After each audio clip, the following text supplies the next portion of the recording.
Welcome everybody to the Lexit War Room. We have a special guest today. He's a good friend of ours.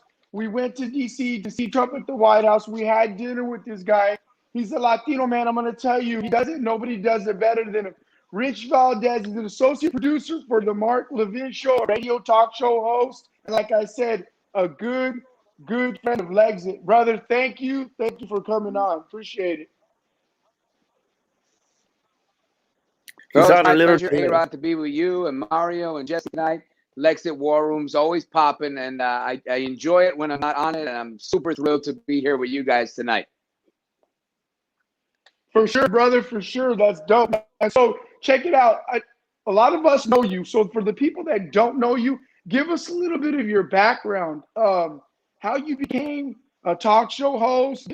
Kind of dig in a little bit. Have you always been a speaker? Have you always been a talker? Like, you're really good at it. I remember real quick driving down from San Francisco to Bakersfield, listening to you, and you were entertaining the whole way. So tell me how that came about, brother. Wow.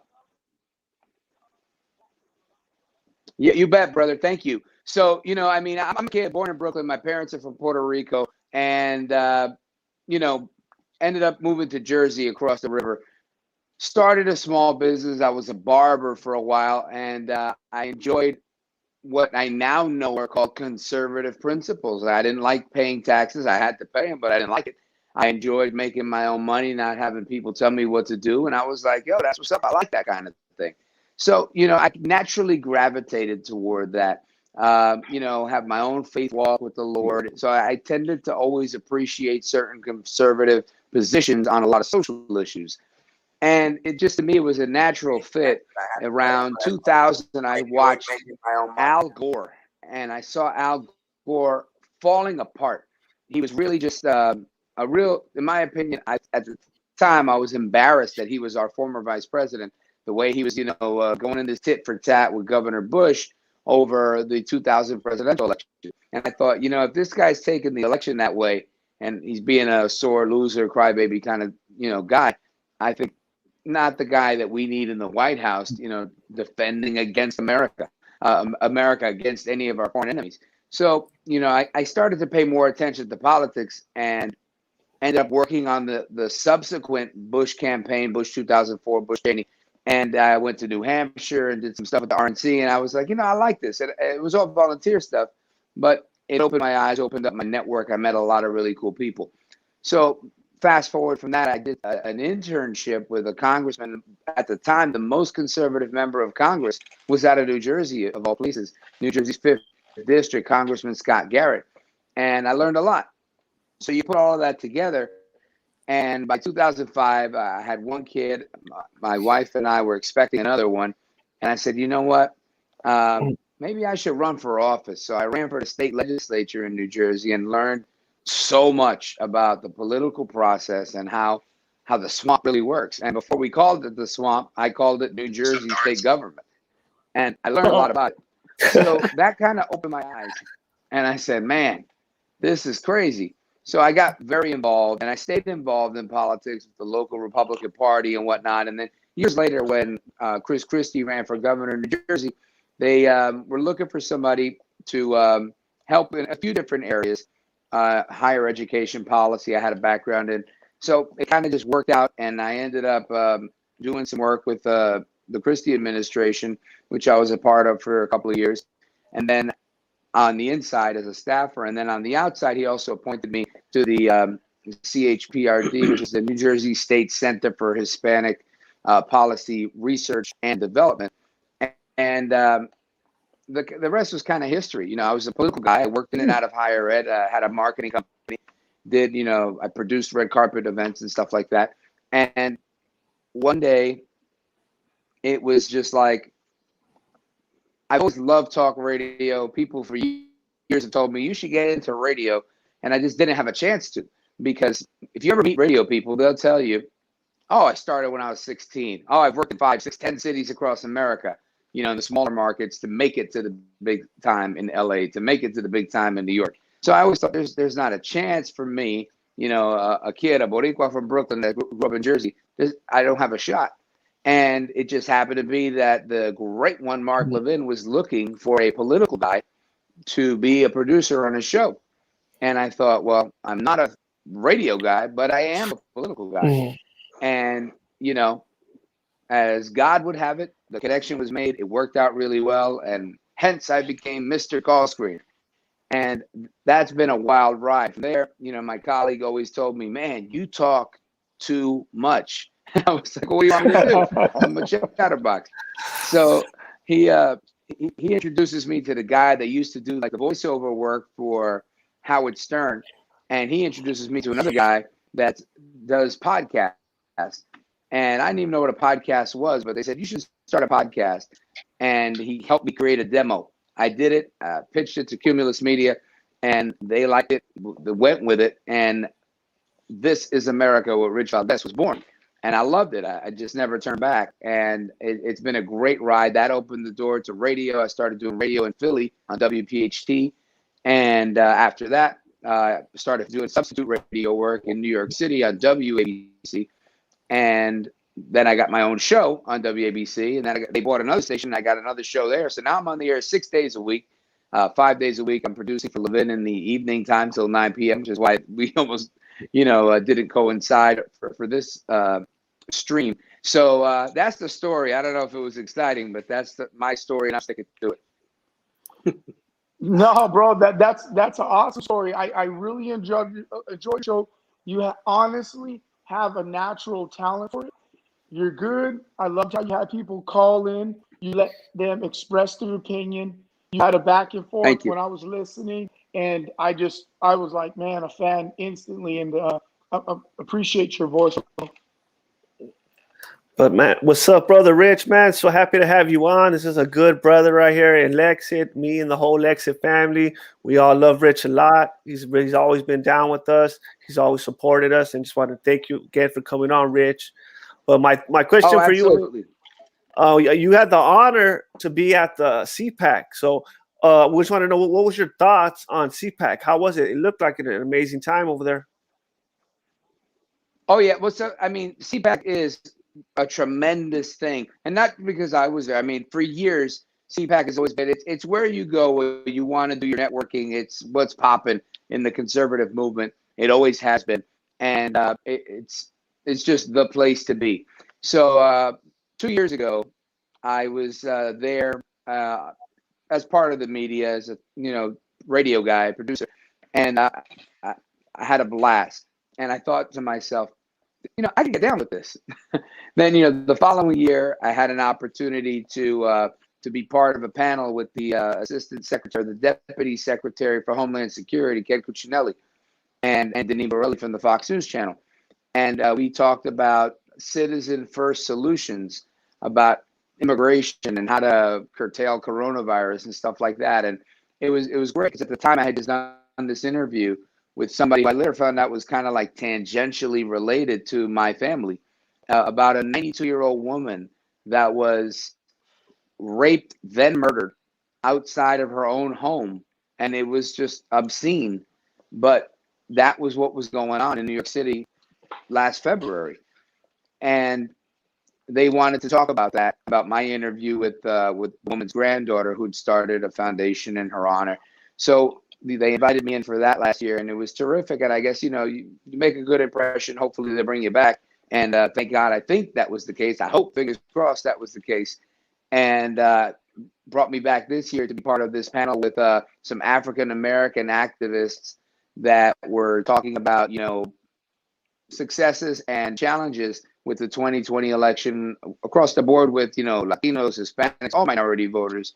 And we had this conversation, and I think it was a very frank conversation this year where we discussed what worked, what didn't work, where do we need to improve with respect to outreach, with respect to the Republican Party versus the conservative movement, what that looks like. And there were a lot of different divergent opinions. My personal philosophy on that, and if you have a chance to watch it, I encourage you to. I shared it on my social media at Rich Valdes with an S. And if you could take a look, I think I would appreciate your feedback. But the my opinion is kind of like, think of the Lexit movement, right? I think you guys want to encourage more Latinos to exit the Democrat Party. Perfect. You're not necessarily banging on the door of the Republican Party to say, hey, you've got to do this and you've got to do that. Now, you can. There's nothing wrong with that. But you're kind of like saying, hey, you should do this and you should do that. But if you don't, I'm still going to do me because we're going to do us. And I think that's the message that I was bringing to the table. And I think it's also appropriate for others to say, well, hey, listen, we're the fastest growing segment of the population. And if you want to be in with us, then ponte en fila, get in line, because, you know, we're doing stuff. And I think both of those are appropriate. So I think you want to have that discussion, that kind of give and take to bring it out on the table so that we can never say it wasn't said. Exactly. My favorite part of what you said that we're taking over the party. Everybody, like, you could hear the audience, like, people were riled up when you said that. You said, we're taking over the party. And you said, I'm not meaning a race or any of that. I'm meaning conservatives. We're taking over the party. That was my favorite part of what you had said over there. Well, thank you. And, you know, and that's what I had to clarify, right? Because I thought, oh my God, maybe they're getting excited to think, you know, it's the Hispanic takeover of the GOP. That wasn't what I was talking about. Because I mean, while we might be the fastest growing, we're still a minority. Might be the majority minority, but we're a minority. And I don't want to be exclusionary with anybody. I think everybody should be a part of the Big Tent. To me, our background, our ethnicity, race is really secondary to what's hanging behind at least two of you guys, right? Which is the US of A. This is America. That's why my show's called This is America. I believe that's the foundation of it all. That's what binds us all together. My brother was a Marine, and he didn't serve just for those that honored Marines or for those that loved America. He served for every American. And I believe that's part of what America is we are all together. And despite our differences, or even in spite of them. So I think that was a big part of it. And I wanted to clarify that what we don't need in the movement, in the party, and I guess there's space for that too, because I appreciate dissent. But we don't need rhinos, or at least we can. I'm comfortable pushing back against them, right? We don't have to call for their extinction because you need good debate every now and again. But I do believe that we need to come with numbers like we did in 2010 with the Tea Party movement, so that we can have a resurgence or let's call it a renaissance of conservative candidates in 2022. Yeah, we're just like you, man. Us at Lexit, we have no problem whatsoever, right, A-Rod? Calling out the rhinos. But go ahead, Mario. Yeah, Rich, I appreciate you jumping on, man. And so all of us were watching, and we see President Trump come out again. And man, what a surge of emotions. I can only imagine what it was like to be there. For me, one of the things I took away was how he talked about the left being all of these things, but one thing that they are is they're united. And he talked about how we have got to unite as a party. And so, you know, that was something that stuck out to me. What one or two things stuck out from the president's speech that really resonated with you, first as an American, but secondarily as a Latino? Yeah, well, you know, there was a part where he talked about the gains that he'd made with Hispanics, and that's one of those areas where I can say I'm biased because, you know, I mean, I like eating rice and beans. I like, you know, comida hispana. That's how I get down. That's how I keep this figure so round and rotund. And, you know, it's just that's the realness of it. And so when Trump says, you know, we did great things for Hispanics, I get where he's coming from, perhaps because I'm a New Yorker. I really get when he's talking. He's not talking about himself. He's proud of the achievements that happened in America on his watch for America. Me making more money under Trump has nothing to do with Trump making more money, right? Trump already got money. Right. So, you know, I kind of give him a lot of credit for that because he's already doing his thing and he wants to see other people do their thing. So I think that was one of those moments that I was like, yeah, I definitely appreciated that. But I mean, there were so many of them. I love it when Trump calls people out. Part of what I spoke about him specifically is that people are like, well, how do we get here? How does that happen? How do we do this? What's going on with that? What's the story with this?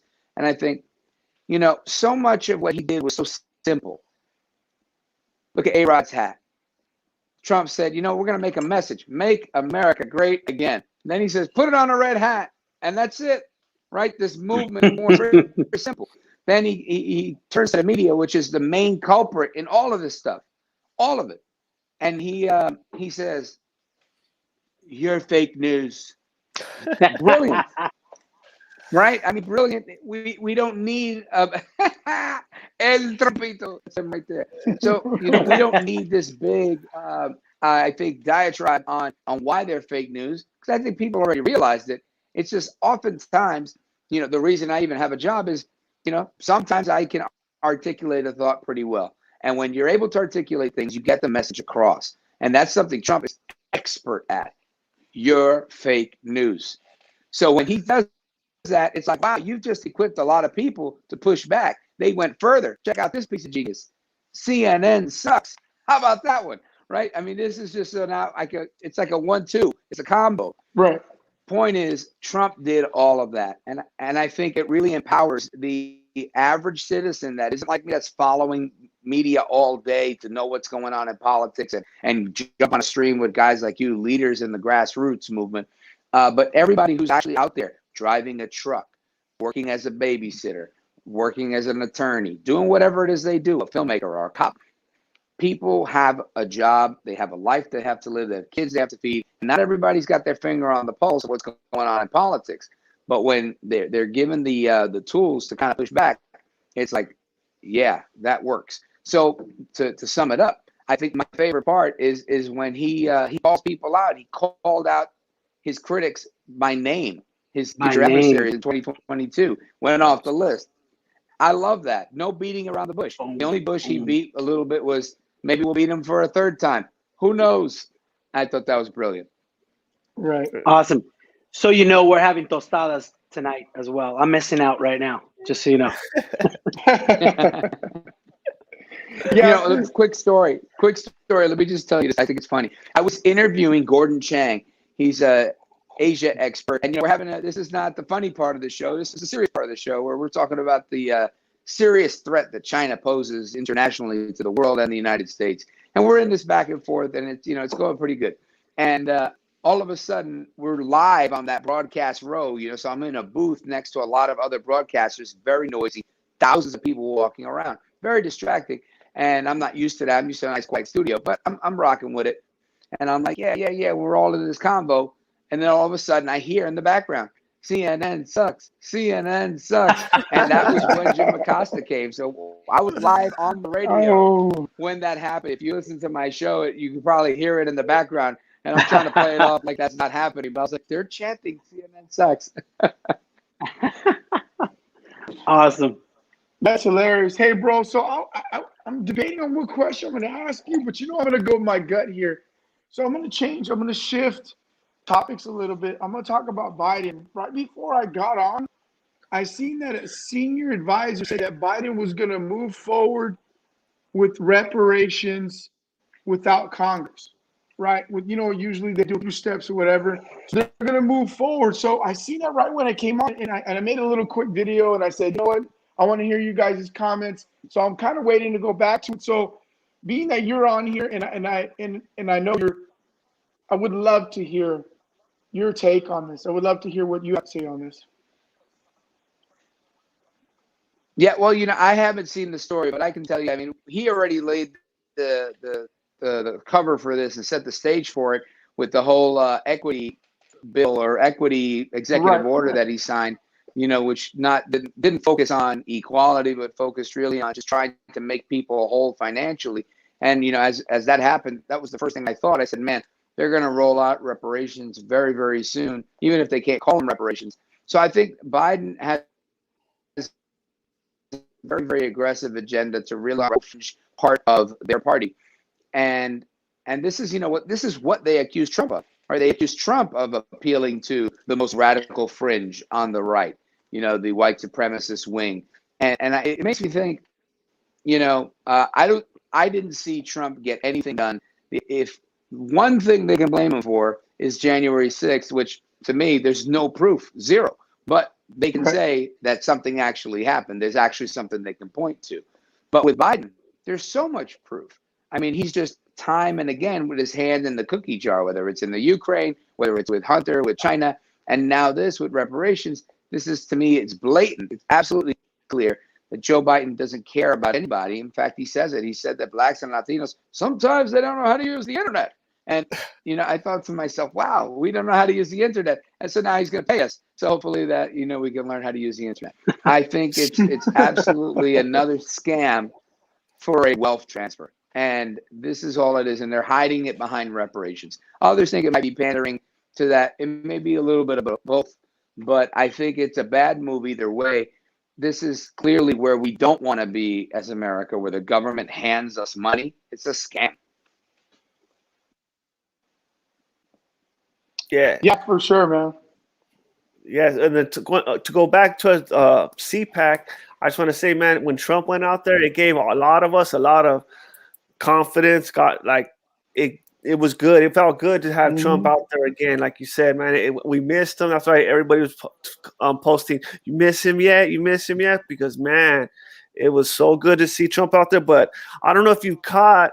But the what's happening with the Hyatt Hotel and all that, the left, the hateful left, they're they're trying to attack them. They're trying to say that they had white supremacist Nazi symbolism there. And I'm like, give me a break. There was Jews on the stage, there was blacks, there was you Latinos. So what are they considering you a Nazi? It's just ridiculous that's how you know how good it went, and they just were going nuts. Probably their heads were exploding up there seeing Trump again like that, and how Trump was pumping up everybody and all that. But that's just a vile left. And not only that, they're coming attacking Goya. Now they're calling for another boycott against the Goya company for his remarks for just being there and all that. So I just want to get your thoughts on all of that. The hateful, once again, trying to go to their Trump card all the time. Race. Check it out. I was there, and I remember somebody coming to me going, "Did you hear the latest?"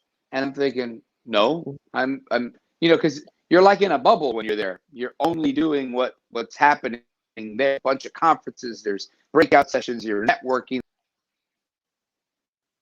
We lost him.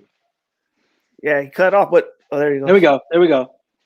Well, the media is reporting that there's a Nazi symbol on the stage. And I think to myself, that's crazy. A Nazi symbol. So I look at it and I'm like, I don't know. I see like a little diamond with, two little things on the end. I didn't make anything of it. Then they show what they think it is, and it's some sort of other type of Nazi symbol. And to me, I'm like, this is a real stretch. If it actually looked like a swastika, maybe I'd go, hey, man, I don't know. Yeah. That was a stretch. Nobody, nor their mother, knew that damn symbol unless you were a Nazi. So I wasn't definitely going to notice it. So that's number one. You look at that. Then, Matt Schlapp, who runs CPAC, he puts a statement out saying, we don't condone this. Matter of fact, there was an anti-Semite that I shouldn't say anti-Semite, but somebody who made anti-Semitic remarks that was going to be on the panel that I was on. And they disinvited this person saying, you know what, you can have your views, but you can't have them at CPAC.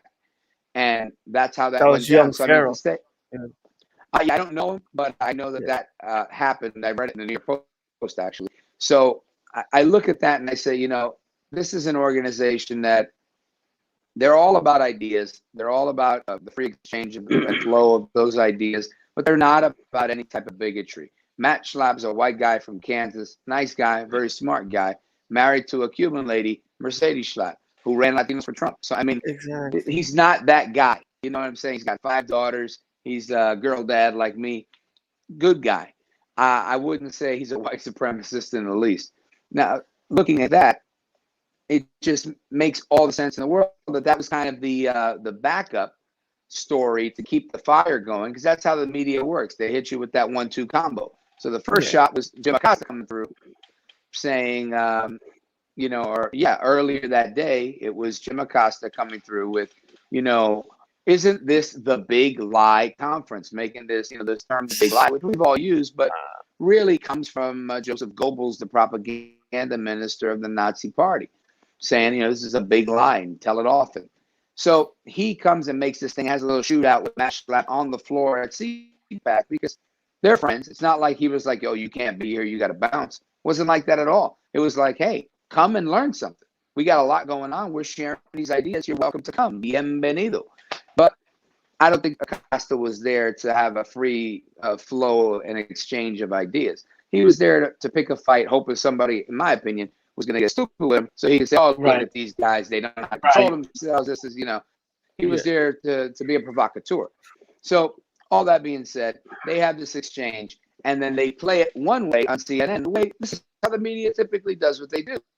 Thankfully, there were people recording that had Matt Schlapp's back, and you could see the actual exchange, and they played it on the big screens regularly. They did that at CPAC as a commercial, and they called it "Getting Schlapped," and it was a play on words of Matt's name. So, yeah, we had a lot of fun with that, and Acosta got slapped.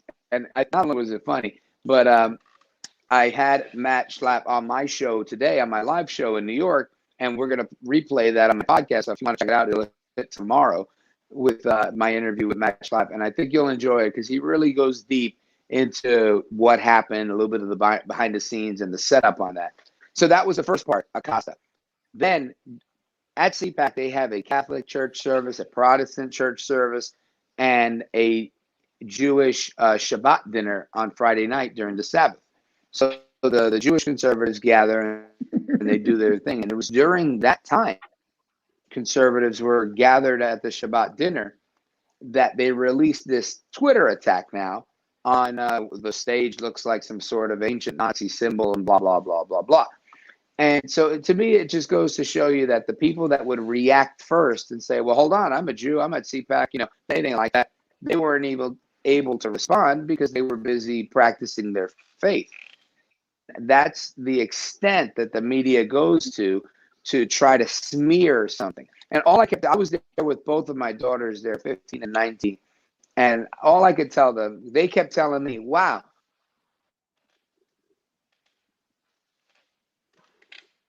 Wow, yeah, that's crazy right there. Did you guys hear about that, A-Rod? Did you hear about that, what they were trying to do? They didn't want none of the see how the left is? They can't ever debate the issues. Like, why don't they come out and say something about the issues that they were talking about? Because they were all talking about issues on it. But instead, they go to the race card. They go try to make it. So then that was the whole on the left on CNN and all. And that's all they're talking about. They're not talking about anything. They're going to talk about racist, Nazi symbolism and all that for the sheep. They're going to suck it up right away. Hello. Yeah, hey, what's up, Rich? We got you back. All right, we got you back. So, yeah, what I was saying was that's how they do it with the anti-Jewish propaganda that they spew. And they weren't even able to defend themselves, even digitally, because they don't use technology during the Sabbath. They put their phones away. So this was a perfect time to allow this attack to get momentum, to gain some steam so that people could believe it. And by Sunday, it was still going around Twitter where people were like, oh, yeah, they're a bunch of Nazis, to the point that my daughters were like, is there like Nazi stuff going on here? And I was like, no, man, obviously not. And there were some anti-Trump people, and I don't know which political spectrum they're with, but they had infiltrated, tried to get in, sneak, to push this message about white supremacy that wasn't real. So kind of like, let me sneak in and put on a Confederate flag shirt and to just be like, hey, I'm here, I'm pro-Trump. But they weren't really pro-Trump. Wow. They were really just anti-Trump people. And they were escorted out. So, I mean, that type of deception is a little bit of it. And there was some Antifa and others that were outside chanting. But listen, there were about a bunch of guys like us, and me, I'm a talker. Other people, they like to hold up flags that say F Antifa.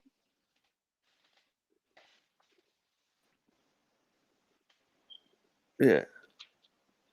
Are you there? There we go. Rich. Yeah, I'm here.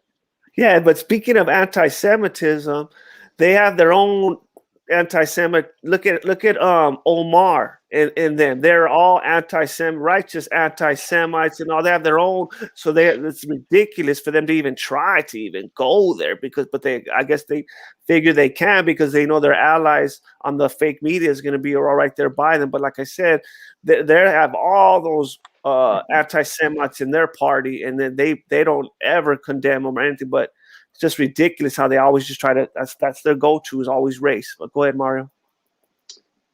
Yeah, I think one of the things that we've seen, and again, Trump's talked about it, we've been hearing about it a lot, about how aggressive the Democrats are, even from Jump Street right now. Obviously, they're shooting crazy stuff out into legislation through all these executive orders. They're ready to rock. They're running hard. And one of the things that I've seen outside of the obvious censorship is they are 100% targeted back on the Latino community because they know they lost. They know that they gave up so much room with Latinos.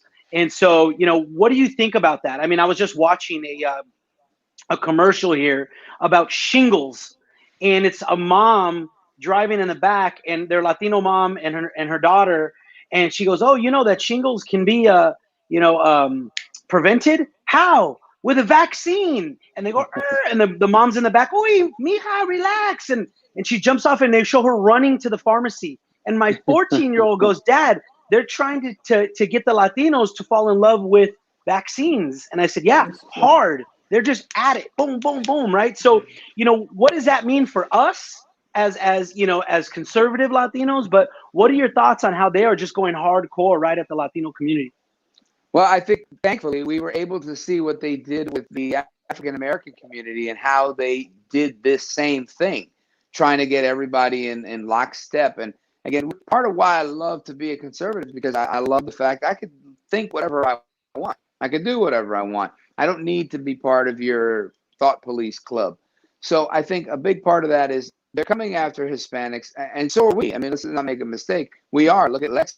I think you guys have done a tremendous job, as have other organizations that are out there actively engaging so many people that were not part of this discussion before.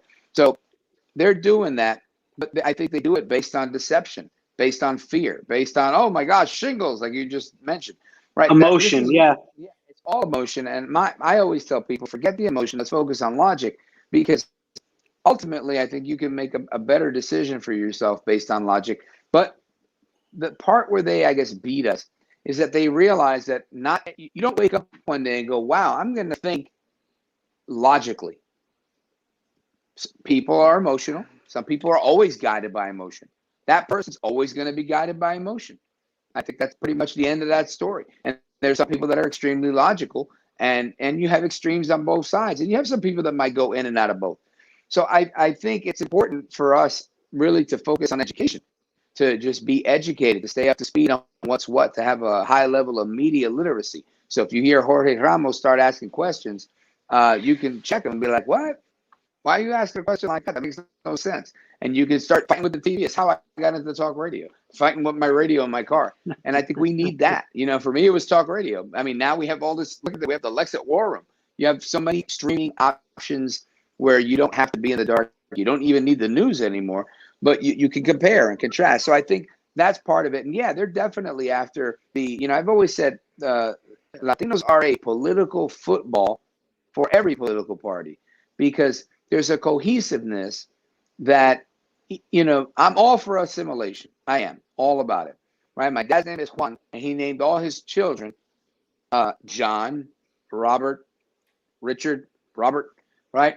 So we're all about it. I grew up speaking English, learned Spanish later because I had to, because I lived in a very Spanish neighborhood, and you weren't going to survive if you didn't speak some Spanish. But the point is we have to be informed. We have to take that step. We have to have these conversations and keep doing these things, having these war rooms scenarios on live stream or wherever, so that people are up to speed. And we know their playbook. They've done it with African Americans. They try to infiltrate the church to buy people off. I'm going to buy your with whatever, with services, with money. And to me, talk is cheap. This is why they fight against the economy, and they focus on poverty. Yeah, and I think the blessing and the curse of our communities is our passion and our emotion. So that's what makes so many of us, so amazing, is the passion and the emotion. And then that's also, you turn around and it's the curse, and so they figured that out, and they figured out how to play that against us. 100%. I think you're right. And I think they do that with every community, because again, when you use this Marxist theory, it's truly about division. It's never about unity. You just say it's about unity, and you say it's about healing, and you say it's about lots of things. But ultimately, the only thing you're really focused on is disunifying. You're dividing people. I want the blacks to not talk to the whites. I want the rich to be upset and feel like there's a feeling of inequity versus the poor, the gay versus the straight man or woman. And as long as we can have these levels of division, then we're not united. The minute we're united, we can take over. And so I think when you have a populist movement like Trump brought to the table, it kind of brings people, MAGA, no color.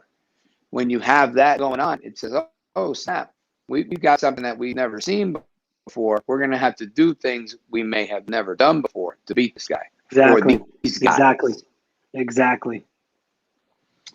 So, Brother Rich, I have a question for you. I know a lot of people listening are going to want to see your answer to this. Voter integrity, election integrity. You were there at CPAC. People are scared right now in the Republican Party, whether you're super conservative, whether people that wanted to go start their own movement. I'm not going to lie, that was me. I was like, in the beginning, I'm like, I'm gone, bro. I'm done. So he was getting a Patriot Party tattoo, and I stopped him. And it was going to be in my lower back. Nah, I'm just kidding. Way lower. So voter integrity, like election integrity, you were there. What were you hearing that they were pushing? Because a lot of people, they're saying, no, it doesn't matter if they don't go after this, that. What are the steps that they're making to reassure patriots that when we cast our vote, we're gonna have the Republican Party, we're gonna have Trump behind us, we're gonna have patriots' best interests at heart? What are you hearing? Well, first of all, I think what I'm going to say is at CPAC, there was 7 panels on voter integrity and election integrity and keeping votes honest and fair. And they were all sliced different ways. It wasn't like they were all telling the same story. They were telling different stories and different people with different types of expertise. So it was really fascinating stuff because this wasn't really about, in my opinion, about voting machines. This was really about scams and how they scam the system. They were able to usurp authority many different ways, but ultimately there was a common theme, which was we're going to go outside the regular route, which we thought was the state legislatures, and it became executive authorities. These executive authority overreaches and abuses. That was, I think, a key component. But another part of this that just to me personally, this isn't my first rodeo. Like I said, we're in 2021. So in 20 years ago, I was starting to look at the Trump race, and a couple of years after that, 2003, I was already, kind of both feet in on this re-election campaign. So one thing I could say is there are multiple counties. I worked in Derry County, or Derry, city of Derry, I forget which county, in New Hampshire. Met a lot of really cool people. And I bring that up because there are so many counties across America, close to 3,000. And President Trump was challenging the election results in about 6 counties out of 3,000. Wow. So when someone comes at me sideways and says, oh, how could I ever vote again? They're just going to steal it again. I think to myself, that's like saying I went to New York City and I got mugged. How can I go to New York City ever again? I'm going to get mugged. No, that doesn't mean that. There's a lot of ways that you could prevent getting mugged again. So I can't, as a blanket statement, just say you're going to steal every election. I really can't, because I think what they did in this election was kind of like a perfect storm. They had Republicans and Democrats alike that liked them. They worked extremely hard, and they pulled off this work of art, and that Time Magazine article kind of really, I think, explains it to a T. But to answer the question, I think the number one thing that we have to do is not think like defeatists and realize, yes, you can win elections. That's why we picked up 15 seats in Congress, or 14 seats in Congress. So, I mean, I can't sit there and look at those Congress people and say we can never win an election again, because that's BS. We can definitely win an election again. Plus, unpopular politicians, they love to lose. Biden's not a heck of a popular politician. So while there may have been all sorts of reasons and ways that they did what they did, now we have a way better understanding. It's kind of like a fight. If you like boxing, you may go into the ring and get your ass handed to you. But when you review that tape, you already know how this dude comes in. You're like, you know what? He hit me 3 times. The same combo, jab, jab, cross. I already know he's coming with the jab, jab, cross. So now I can train to prepare for that. So I think all of that, and again, there's a lot of spokes in this wheel. So I think all of that stuff comes into play where absolutely not am I going to be relegated to losing perpetually because I'm not a Democrat. Screw you. I'm going to win as a Republican. Watch. It's not going to happen. They're not going to continue to do what they do because people aren't stupid. Technology continues to rise. People are getting smarter and smarter. There's, you know, a growing number of people. I was there, I was telling you before, with my teenage daughters. One's old enough to vote. The other one will be the next time there's a presidential.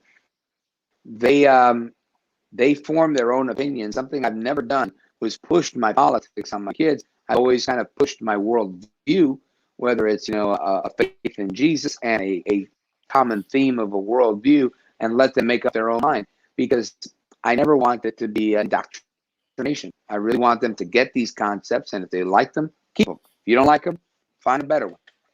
And they usually do, right? They usually reject them and go, I don't like that, I don't like this. But at CPAC, they're like, you know, all that stuff you were talking about makes a lot of sense. They started to test it. They met other people, and they were like, yeah. You know, and then those people come to me and go, hey, I met your kids. And they were so smart. They were this, they were that. And it was because they just heard principles growing up. So I think if we focus on our principles and share those principles with people, that stuff wins elections. It's hearts and minds, in my opinion, that wins elections. I have a brother, and he tells me, I have a whole bunch of them, but one of them tells me, Richie, te cogieron pendejo. They're going to steal it. This election, the next one, and all the rest of them. And I tell him, bro, I just don't see it happening. I don't see how you can mug every last person that comes into New York City. So bottom line, I think there are going to be measures that are put in place. I think the Republican Party's way more up to speed on how they did it, what they're going to do.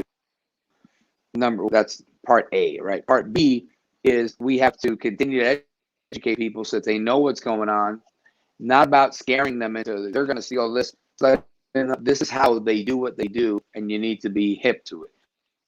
And then I think the last part is probably the most important part. Just like if you've been an observer of politics for longer than since 2014 or 2015, you'll know that there was this huge increase of this populist movement that Trump brought. Prior to that, a lot of these people didn't give a damn about politics. Guess what? Trump's still at it. There's going to be more. So when you get all these new people coming in, when you actually win the hearts and minds of we the people, to me, this is an unstoppable force. And I don't mean unstoppable like, yo, let's go take the Capitol. I mean unstoppable like you can't cheat your way out of the massive type of win that I believe is coming in the years to come. Yeah, I spoke to Jesse right after the election, and I told him, Lexit, I talked to Mario too. I said I was proud because we were at a plus 8% of Latinos voted for Trump since 2016. And I said, I felt like what we did was we educated them. We didn't tell them, here, come be Republican. But we said, here, before you make an uninformed decision, make an informed decision. Here's the facts. Now it's up to you. And that's something that we pushed, and we see a plus with Latinos. And that was positive. Like you said, they couldn't mug everybody. And that plus 8% showed that that was possible. Yeah, and just to piggyback on that, Chuck Todd, of all people, Chuck Todd, I put it on my social media. You should check it out. It's a 2-minute video. He does this whole thing called a data dump, where he literally is forced to explain how and why Republicans gained more blue-collar Latino voters in 2020 and more blue-collar African-American workers, blue-collar voters, than the Democrats gained. So the percentage of increase is double-digit for Republicans. It's for both blacks and Hispanics. And Democrats are losing. They did gain with suburban white women. But to me, it was remarkable that blue-collar working men said, you know what? Because to me, that's always been a group that doesn't care to get involved in politics. They're too busy working. They have a grind. They got a hustle. You know, sometimes the suburban quote-unquote housewife might be able to do those things. This is a new day and age where people work from home, COVID-19, we have new ways of communicating. So I think, yes, it's remarkable. And I don't think you get to pull this off twice. Man, well, another thing that's going to make it even more a little bit difficult is the censorship from all the big tech. Because even like right now, as our show is, we're doing our show right now, it's severely shadow banned. But what I wanted to talk to you about was the migrant facilities, the so-called media's saying for Joe Biden, but you see how they were all over. Yeah, it wasn't all kids in cages for Trump. They were all the outraged and all that. I think it's important for all of us because it's 4 Latinos right here. What are your thoughts on all that? Just how quickly the fake media quickly try to cover it for Biden, just real quick, how they always do. You know what? Here's a moment to be fair for me, which I've been beating up Univision for a long time because, like back I told you, I used to was involved with this Bush campaign back in the day. I used to get a lot of local hits on the New York Univision affiliate, Channel 41, and they were pretty cool. Telemundo never invited me; they didn't care. But Channel 41, they were like, "Hey, we want the Republican perspective. Come on, let's chop it up in Spanish." And I used to go, and it was cool. But after that, when Obama came around, they stopped any type of balance in their broadcasting, and it went just one way. It was the host and one leftist, or the host and 2 leftists. But that was their diversity of opinion, leftist A or leftist B. And they just started pushing that stuff hardcore. And that's how they do it each and every time. So today it was refreshing to see that there was a report from Univision that called out Biden and said, now you were critical of the previous administration. And she gave him a quote from last year. Wow. That you said that these were, deplorable conditions and blah, blah, blah. And you're saying that you're now housing minors in those same facilities that the previous administration used. And Biden said, it's only temporary. We would never do that because those were not good. And then Dr. Jill Biden, she just jumps in and just puts her 2 cents in and said, and we do it humanely. So in my head, I'm thinking, we're putting them in the same cages, folks, but we're doing it in a nicer way. That's the Biden way. Wow. What's unbelievable is you expect that. They don't call him from Joe the left. El Boss Biden for nothing. Yeah. I don't know if you've seen it, but I loved a quote by Anna Paulina. She said, hey, all the American raza, where you at? You guys are all quiet. I don't hear nothing. All those Latinos that were F Trump and those Trump's racist, you don't like Latino, like all those type of Latinos. She's calling, she's all, where are all you guys at? Where's all the outrage at? You know what I mean? You guys ain't saying nothing. They get, like you said, in the week before that is when he said that we were too dumb to even use the internet. So he just says a week before that we're too dumb to use the internet. Then now the cages, and where's all those Latinos? Where's all the raza? Why come they're not all outraged? All you know what I'm saying? But they all hated Trump for 4 years. When he look like, did any of us get deported, bro? You know what I'm saying? I'm still waiting. You know what I'm saying? Trump's gonna deport all you guys. I'm still here. That's what I'm saying. All that for 4 years when Trump helped us more than any. Yeah, go ahead. They would say to us, how can you guys be so dumb to follow somebody like that? Now we pose to them the same question. How do you guys, Latinos, how do you ignore and be so dumb to see what he's saying? With Trump, they would take his words out of context, clip it up, line, and do their connect. But Joe Biden, just comes out like, what's in the heart comes out. It just comes out as rational. That's what the difference with them. But go ahead, Mario. Yeah, I was just going to make the point that you expect that out of a left politician, but what's the saddest part is that the people are watching it and they say nothing. On one hand, oh man, you guys are turning your backs on the Latino community. How could you support Trump? And then literally flip to the exact side and just say nothing. And that's just so sad. And to me, it's an indication of how much power of deception the media has on the communities, because they can see it, but they're so deceived that they don't even know what to believe. So they'll just stay quiet, which is crazy. But Rich, how do we connect with you, man? How do our followers keep up with you? What can we do to stay plugged in with what you're doing, brother? Thank you for asking. It's one of my favorite questions. I obviously my podcast, This is America with Rich Valdes. That's Valdes with an S. We got new episodes that come out every Tuesday, every Thursday, and do a live This is America on WABC Radio live on the New York City. That comes out on Sunday. So every Tuesday, Thursday, and Sunday, there's a new This is America. We do typically 3 segments, about a half hour, 45 minutes in length, so it's easily digestible about some national topics, kind of bring in some philosophy, and try to bring in just some anecdotal stuff about life, family, in the streets. I take the subway every day, so I try to keep that as part of it. So that's a podcast. Then if you're in the New York area or you have access to the internet, WBCRadio.com, you can stream my show Monday through Friday, 5 days a week from 10 a.m. in the morning to 12 noon.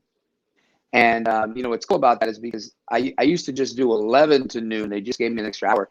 And I like it because I can talk a little more. But what's cool about it is the 10 to 12 slot was the slot that Rush Limbaugh started in when he started doing local before he went national at WBC. And I had the honor of starting in the same studio where he started his show. Which was just cool, bro. Nostalgia, That's cool, man. Yeah, kind of like going to the old Dodger Stadium. Yeah, there you go. And of course, there you go. Average Valdes on all the social media. Brother, we appreciate you being on. I know it's been a long day for you, bro. Wait, you got in late last night. Jesse, you have another one? Well, but before you go, tell us about your latest project that you're coming out with. Yeah. Oh yes, thank you. I almost forgot about that. Thanks for the plug. So yeah, what we're looking to do right now is I got some people at CPAC and just been brainstorming about the hands with a lot of people and realized kind of what Mario was talking about. Whereas we have to continue to fight the misinformation and disinformation. I figured one way I do it is on the radio, right? Another way I do it is podcast, media appearances, all of that works. But I think if you watch Univision, you watch Telemundo, how are you going to get me? Right? I'm in conservative talk radio. So if you're not looking for me, you're probably not going to find me. So I figured out that we have to bring the message to them where they're getting their information. And I've come up with this idea that we have to promote a liberty agenda for Latinos. So it's called the Libertad Agenda, libertadagenda.org, Libertad Agenda on all social media sites. And the Libertad Agenda is going to be focused on liberty, focused on the free markets, really commonsensical things. This is about, it'll be based in conservative values and principles, but it's not about making people conservative. It's really just focused on America. It's focused on liberty. It's focused on understanding the free markets. And it's ads that are going to be in English and Spanish and inserted into Spanish media so that people can have an opportunity to hear our message. Wow. Amen. Outstanding. There it is. We just put it up on the screen there, guys. Thank you. Appreciate that. Because, the goal, and it's not even set up for donations yet, but I want you to go check it out. Sign up on the Join Us page. That'll be great because once we do start fundraising, we will, kick butt and start making some best ads that we can make, getting them out there in whatever race, if there's a critical race, let's just say, that has issues that matter, I think, at the national level or even local level that are really going to affect Hispanic families. I want to be able to make sure we can bring the right message to these people at the right time without dealing with candidates so that we're devoid of politics, per se, but we're still reaching people with the message. Because I think that's the key part. We have to bring a message, a liberty-focused message, which I believe, in my opinion, and I could be wrong, that most Latinos appreciate a liberty message, especially those that escaped any type of tyranny. But even those that haven't, true or false, we tend to be a little headstrong sometimes. So you people, don't tell me what to do. You're not the boss of me, right? That's liberty. Yeah. It's just liberty undercover. And the people want to do their own thing, and that's the message that we're sharing. So libertadagenda.org is where you can find out more about it. Join us, and once we start those efforts, we'll be moving forward. And thank you for reminding me. Well, thanks for coming on, Rich, and a shout out to Adrian, the man that's producing our show from the Lexit crew. Good looking out, Adrian. And thanks for coming on, guys. See you. Awesome. Thank you, Rich. Appreciate you. We have a special guest coming on Wednesday. You're telling Mario? That's A-Rod. Go ahead, A-Rod. On Wednesday, we have another show coming up. Oh, we have Ryan 48, you guys. So you guys stay tuned. It's going to be awesome. It's going to be huge. We got Rich. We got Ryan. It's great, man. Ryan, I'm excited to see Rich. I'm glad we talked to you. You're so inspiring. I wish I could do what you do. I talk, but I don't have the words, bro. But I do talk a lot. But anyways, thanks for coming on, bro. You got the guns, though. You got the guns. And the beer. That only gets you so far. You know what I mean? God bless you, bro. All right, guys. Appreciate See you Wednesday, everybody. Yeah, I love you guys. Thank you, Mario. Thank you, Jesse. A-Rod. Thanks, guys. All right. Peace Love out, you, ladies. brother. Peace. God bless, man. All right. God bless.